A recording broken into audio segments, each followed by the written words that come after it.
Dans le cadre de la formation Autodesk Inventor Atelier mécanique qui vous est proposée par alform.com, donc nous allons maintenant aborder dans cette vidéo la modélisation de la triangulation supérieure.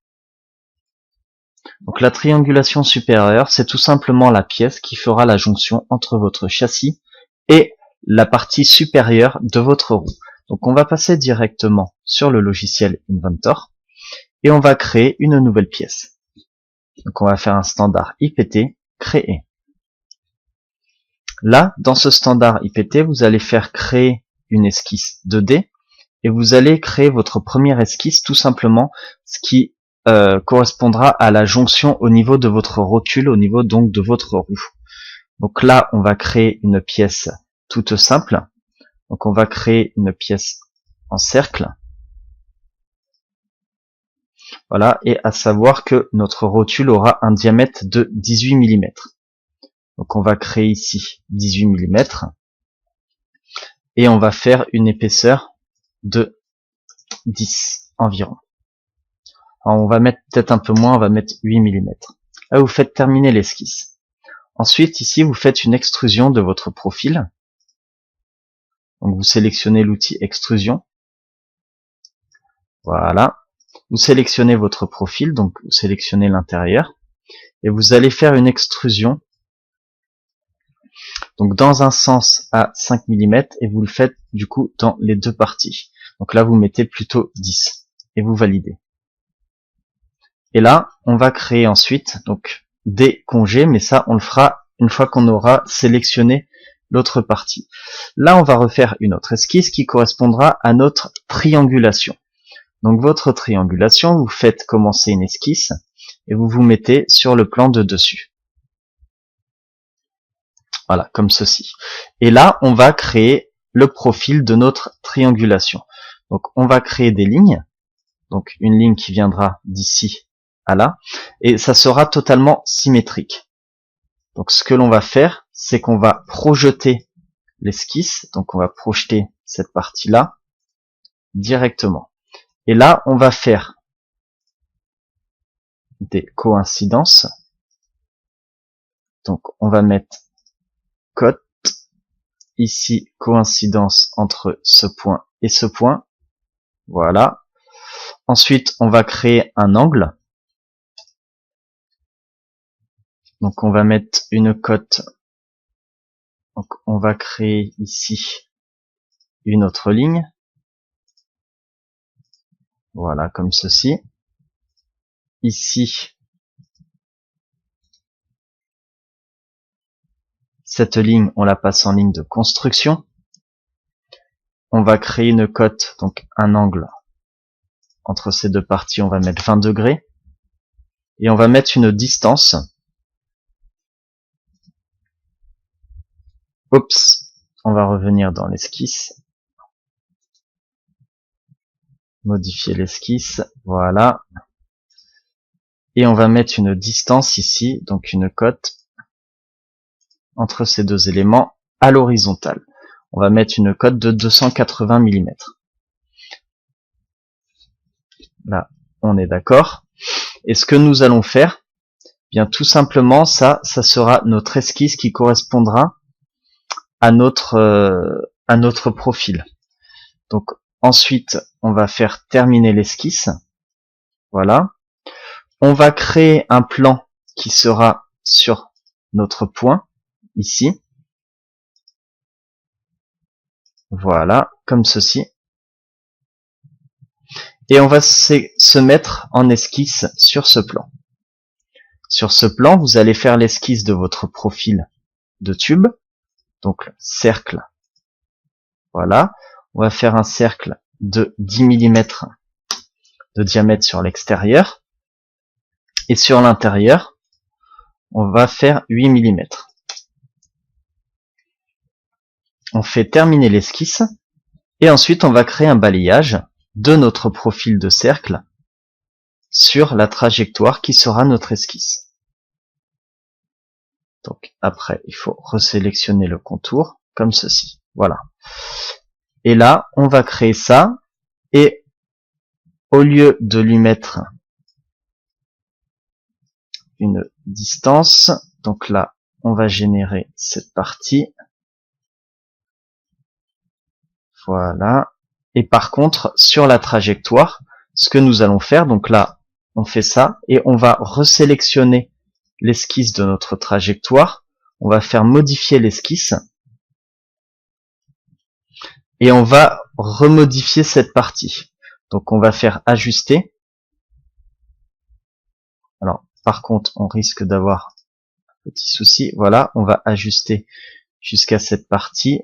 Et là, voilà, ça ne fonctionne plus. Terminé. Et là, du coup, on aura ajusté notre esquisse par rapport à notre point. Donc là, c'est parfait. Donc là, on est très bien. Donc maintenant, on va créer la symétrie de cette pièce, donc de ce balayage. Donc ce balayage, vous le sélectionnez. Et là, vous sélectionnez mise en miroir.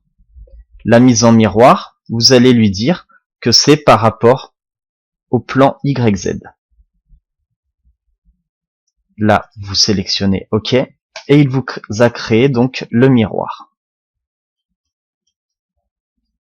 Après, bien évidemment, alors là, pour moi, je trouve que c'est assez léger. Donc l'extrusion, on va la modifier. Donc clic droit. Mince, on va pas faire modifier l'esquisse. Il s'agit de l'extrusion. Modifier la fonction. Et là, on va se mettre à 20 mm. Et là, du coup, ce que nous allons faire, on va modifier l'esquisse de notre balayage. Donc l'esquisse 3. Modifier l'esquisse et on va modifier les dimensions. Au lieu de 10, on va se mettre à 20. Et au lieu de 8, on va se mettre à 16 pour avoir une épaisseur de 2 mm. On valide. Et là, tout se met à jour directement.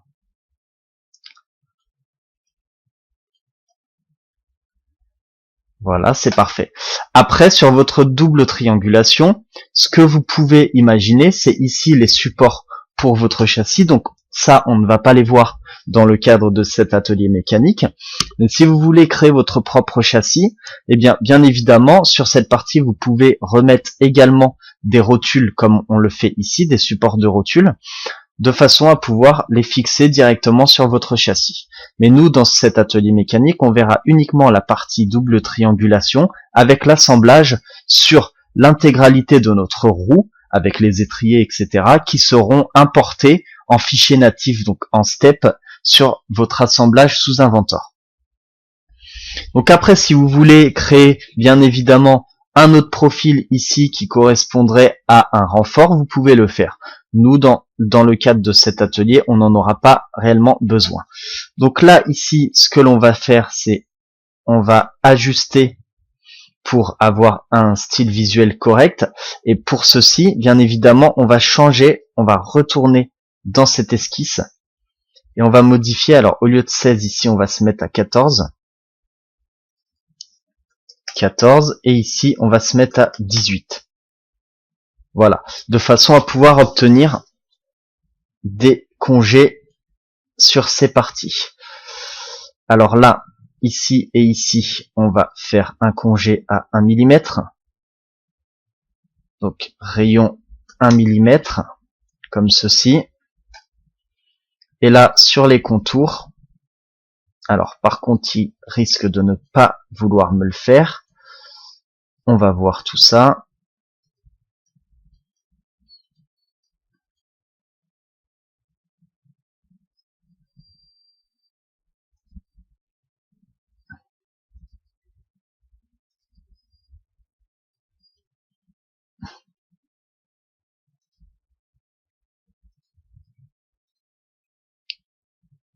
On va le faire, un congé à 1 mm, on valide. Si, ça le fait. Entre les deux, on va en refaire un autre ici, et on revalide. Voilà. Comme ça, on obtient un support correct. Là, il faut bien évidemment pouvoir le faire aussi. Alors, pas des congés, mais des chanfreins. Alors, on va faire ça, annuler. On sélectionne nos deux parties, et là, on va créer des chanfreins pour pouvoir rentrer notre partie rotule. Chanfrein de 2 mm, voilà, c'est parfait. Et là, on va maintenant du coup enregistrer cette pièce. Donc, enregistrer dans le dossier correspondant, document, Alform, Inventor, atelier mécanique, ressources.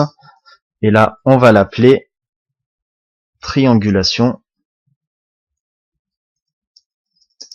supérieure en point IPT et on enregistre. Alors bien évidemment, si vous voulez créer un autre design de votre triangulation supérieure, bien évidemment, vous pouvez le faire, il n'y a aucun souci. Moi, je ne vous oblige pas à partir, par exemple, sur des tubes cylindriques. Le cadre de cet atelier, c'est vraiment de vous montrer comment on peut modéliser sous Inventor et comment en plus créer un assemblage avec une pièce venant de l'extérieur. Donc bien évidemment, vous aurez toutes les ressources à cette formation, donc toute la partie de l'assemblage de la roue, vous allez le voir juste après. Vous les avez sur le site alform.com, donc dans les ressources à cette formation. Donc voilà pour ce qui est de la partie supérieure. Donc je vous remercie d'avoir suivi cette vidéo et je vous donne rendez-vous sur la vidéo suivante pour la modélisation du même type, mais par contre sur la triangulation inférieure.